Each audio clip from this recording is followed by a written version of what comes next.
If you're thinking about buying or selling property here in the Philippines, you have to watch this video before you sign anything, because let's be honest, the process can be a real shit show, and if you don't know what you're doing, you can make some very costly and life-changing mistakes.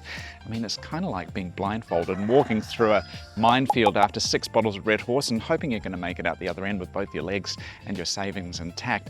I've seen people lose money through buying tax declaration properties that they'll never own, buying land they can't even access, and going through years of legal battles just to try and transfer a title. So I'm making this 2-part series to help you make smarter decisions. In this first video, I'm going to cover everything you need to know about buying, understanding the terms, the process, the hidden costs, and how things vary from other countries like the US or Australia, as well as some potential pitfalls that could cost you a lot of money. In the second video, I'm going to cover everything you need to know about selling properties, the taxes, the fees, and how not to get stung too badly when it's your turn to cash out. Recently, I've had several people reach out to me who were literally this close to handing over their money and making huge mistakes with property purchases here in the Philippines. One of them was a tax declaration property which had multiple signatories, and one of them was actually deceased. So getting the property actually titled and transferred into their name could take years, a lot of money, and at the end of the day might not even be possible. The second one was landlocked, so it was surrounded by other people's land. So to get to their land to actually build, they would have to cross other people's property. If the other people don't agree to it, they could possibly never be able to build on it. And the third one was so unstable that they were going to have to spend 3 million pesos just to make the land stable enough to build their 4 million peso home. Luckily, no one had signed anything and they were able to back out of it in time. So it kind of got me thinking I really should make a video to help save other people from making the same mistakes, and to be honest, it's quite time consuming. When you've got 32,000 subscribers and getting a lot of questions, it'd be nice just to be able to point people towards this video. And on top of all that, there's all the hidden costs, the legal fees, the taxes, the paperwork, which can easily make a 5 million peso purchase into a 5.5 or a 6 million peso purchase once you're all done. In this video, I'm going to cover everything you need to know about the transfer process, the costs of buying, what tax declaration property really is and how you could get it titled, foreign ownership rules, and also some scams to watch out for. Anyway, let's start with the transfer process. Buying property in Australia is very straightforward. Basically, on the day of settlement, the lawyers and the banks get together, the money transfers across, and the title gets transferred pretty much simultaneously. Obviously, in the Philippines, things happen a little bit differently and a little bit slower. There's 2 different ways that you could buy property.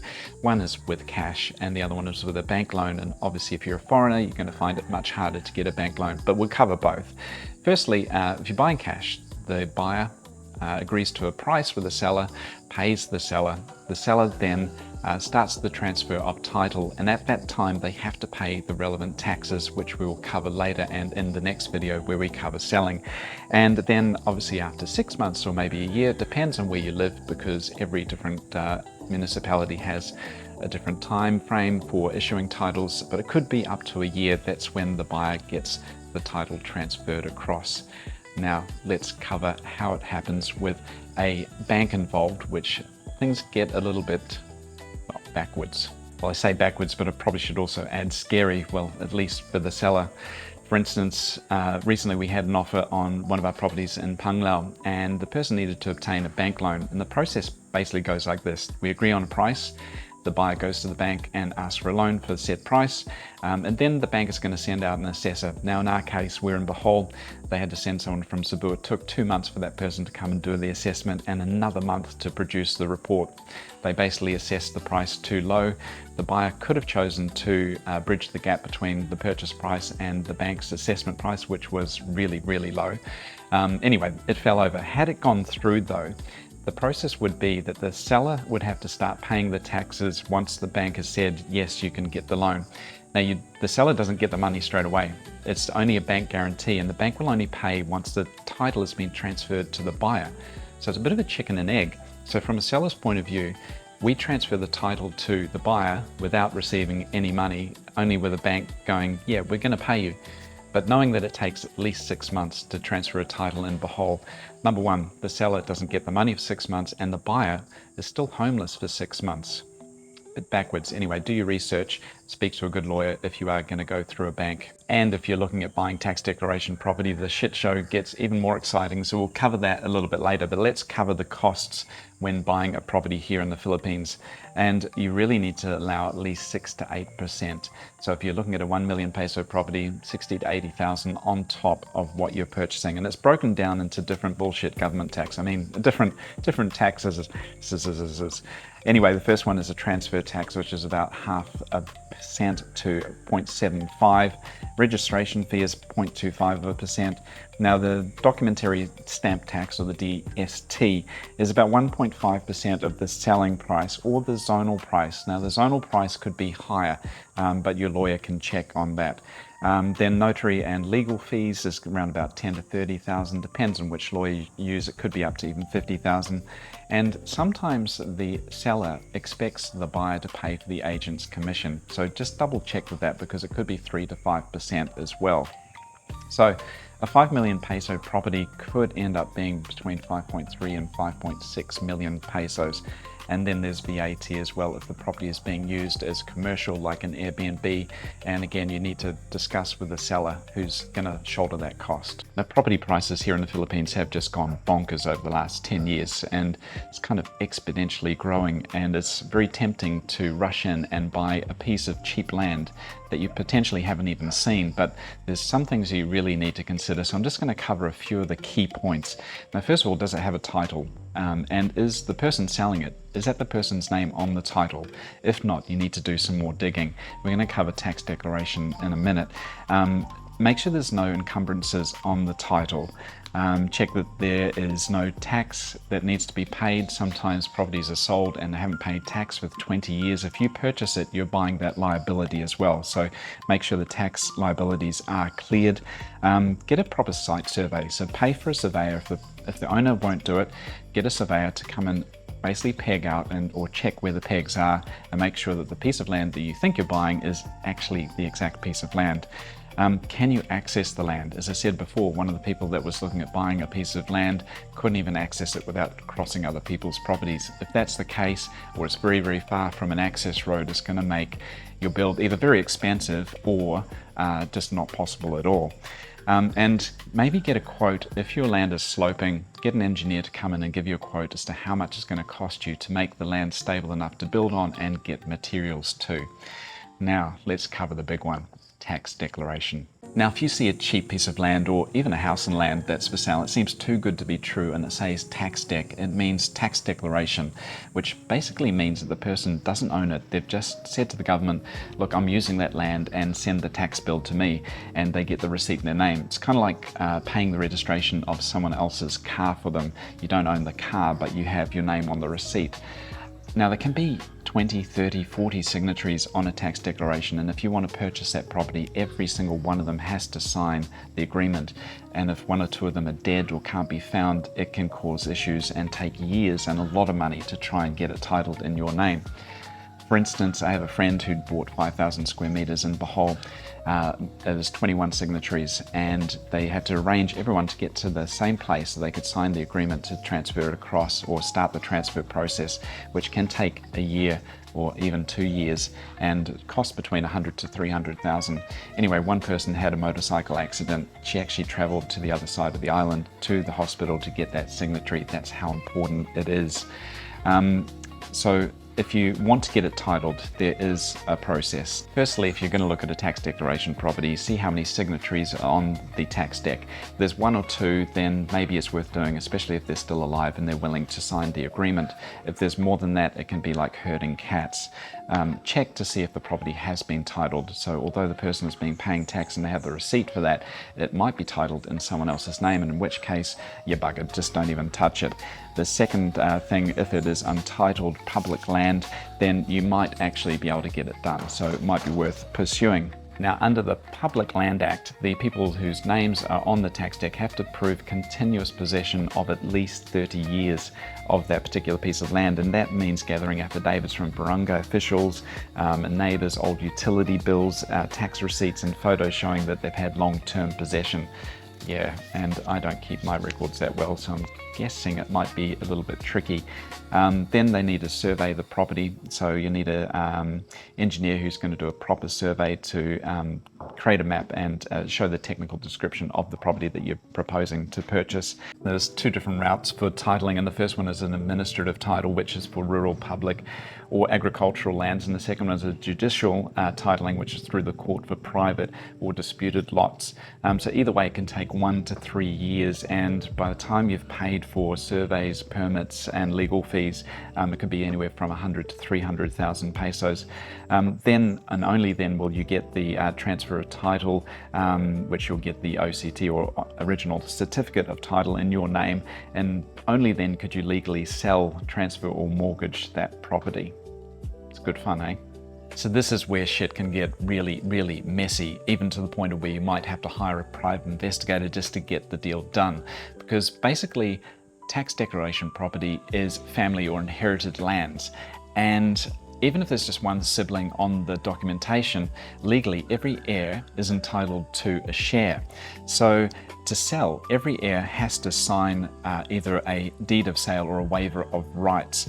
And if they've passed away, it'd have to be their children. So you've got to try and find all these people to make the deal work. It can take years or sometimes not even be possible and be very, very time consuming and expensive. So again, my advice, if you are looking at a tax declaration property, if it's got 1 or 2 signatories, those people are alive and they're willing to transfer to you, then there is a good chance you'll be able to get it titled. Quite often you'll see really large blocks of land like 7,000, 10,000 square meters for a very, very low per square meter rate of say 100 pesos per square. And the reason is it's probably agricultural, and it's important that you ask the question before you sign anything. If it is agricultural, it means that you can't build on it until it is converted to residential. And converting it involves quite a lot of fees, changing the zone and a heap of paperwork, and can take quite a lot of time. Like tax deck property, there is usually quite a lot of siblings on the paperwork to make sure that you can round them up, but it can cost quite a lot. Somewhere between 20 to 40% of the land value will be added. So you might think you're getting a cheap piece of land, but make sure you check the zoning. If it's agricultural, speak to a good lawyer. They might have some loopholes, but yeah, I'd probably steer away from it. Let's talk about foreign ownership rules, and the Philippines is no different to many other Asian countries such as Indonesia, where foreigners just can't own land. You can own a condo because you don't technically own the land, and you can even have your name on a building permit for a building such as this one, which has my name on it, but of course you can't own the land. Now there is a way around it. You can set up a corporation, which means that you own 40% of the corporation, 60% has to be Filipino. You can then nominate yourself as the CEO, and that basically gives you the ability to determine what you want to do with that land. You could even lease it back to yourself so that you have some certainty.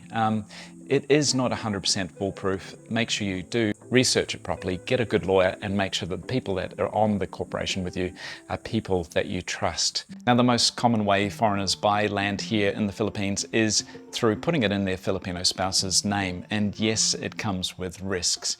And if I had a peso for every time that someone put a comment on YouTube about how I built this house for her, meaning April, and soon enough, her Filipino boyfriend and family are going to move in and I'll be out on my ass, I would be a millionaire.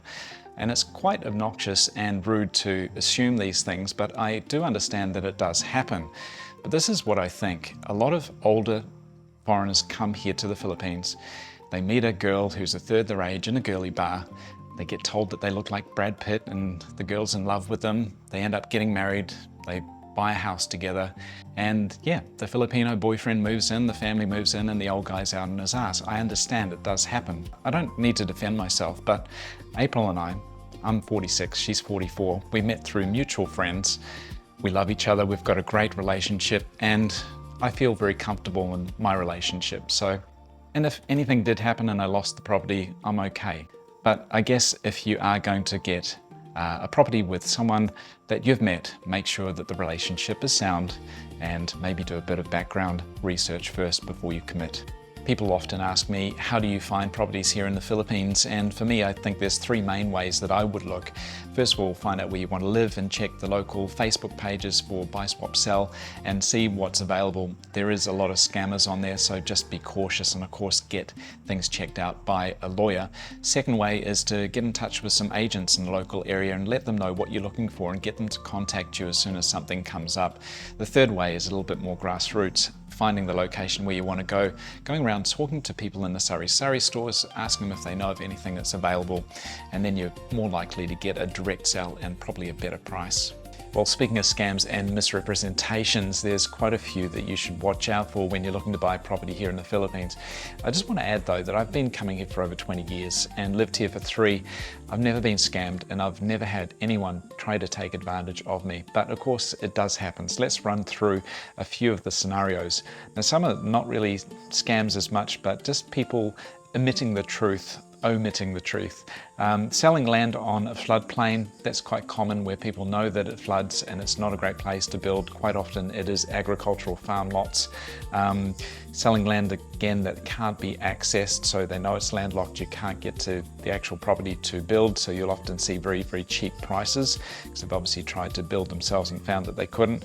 Sometimes they won't disclose that is agricultural land, which, as I said before, is going to cost you a lot more to convert to residential. If you don't ask, they probably won't tell you unless your lawyer looks at it, then you might be stuffed. Sometimes they misrepresent the size. And this is not just the owners, it's actually sometimes the real estate agents. I've been out to look at properties and I've said, where are the boundary lines? And they've gone kind of over there, maybe around to there. You need a surveyor to tell you exactly where the land lays. Sometimes even with a title property, you might find that one of the signatories might try and sell it without telling the other people on the title and without getting their permission. You might pay a deposit, or even worse, you might pay the full amount and then find out later that the person was not able to sell that property to you without all the signatories. Tax declaration, as we said before, you might have someone who is one of the signatories, again, on the tax declaration, trying to sell it on behalf of everyone else. And again, if you don't have all the signatories in one place signing a waiver or a deed of sale, then that deal will not work and you'll lose your money. Sometimes people try to sell property and they don't disclose that there's a heap of back taxes. It could be 20 years of taxes that you need to pay, and you'll have to pay that before they'll actually transfer the title to you. Now that's just a few, but if you know of any other scams or ways people have been misled, please let us know in the comments below. Love to hear from you. So once you've bought your little piece of paradise, what are the ongoing costs? Well, to be honest, it isn't very much at all. There's RPT, or real property tax, which you pay once a year. Now that's assessed on the property value. So say your property is worth 1 million pesos, they take 20% of that, so 200,000, and you pay 1% of that 20% per year. So 2,000 pesos on a 1 million peso property. Pretty reasonable. Some people ask us about rubbish collection. We have our rubbish collected on a Monday and we don't pay anything for it. I just want to take a moment and thank everyone for their comments and emails and messages on Facebook. We really appreciate it and we do love hearing from you. And we never thought we'd get to 32,000 subscribers so quickly, and it's just a little bit overwhelming. We're just a couple of YouTubers from Karelia and Bohol. We've had a lot of people come to the property and we love meeting new people, but it's kind of got to a stage where at the moment we have about 10 people who want to come and visit us. And one week, a couple of weeks ago, we had 4 groups of people come in, and we're very hospitable people. We love to entertain, feed people, give them beer, but our days just diminished, and after a few beers, nothing really productive gets done. Anyway, we don't want to be rude. We appreciate people wanting to come and visit us and meet us, but we've decided that starting November the 8th, we're going to have a workshop day where people can come in, open house, we'll show them around, we'll put on lunch, we're going to feed people, have some drinks, beer and wine, and there will be a fee for it, but just to make it worth a while. And we feel kind of arsey charging for it, but unless we actually get something out of it and we structure it, instead of having 15, 20 people coming in a month, it's just not going to work for us and no one's going to see the house. Anyway, there'll be a link in the description if you want to book for our first workshop, meet, greet, lunch. Have a look down in the description below and we'd love to see you. So that's the real story behind buying property here in the Philippines. It's not all sunsets and cheap land deals. Between unexpected costs, dodgy titles and creative paperwork, there's a lot that can go wrong if you don't know what you're doing. But if you do take the time to understand the process, you can carve out your own little piece of paradise here in the Philippines. Next week in part 2, I'll show you what happens when it comes time to sell that property and why you might not make as much money as you think. We'll talk VAT, capital gains, and all the sneaky costs that will chew through your profit faster than a lechon at Fiesta. Now, my biggest recommendation if you're looking at buying or selling property here in the Philippines is get a good lawyer and a good agent. I'll put the details for the guys that I use in the description below. And if you're looking at buying or building property here in the Philippines, we conveniently have a book called A Foreigner's Guide to Building in the Philippines. We've just revamped it and added a heap of extra stuff. You can get it from thegroundednomads.com. If you've enjoyed this video, please give it a thumbs up. Subscribe to the channel if you'd like to keep up to date with what's happening here at Corellia Homestead. I'm a grounded nomad. My name's Matt. April's behind the camera. Until next time, take care.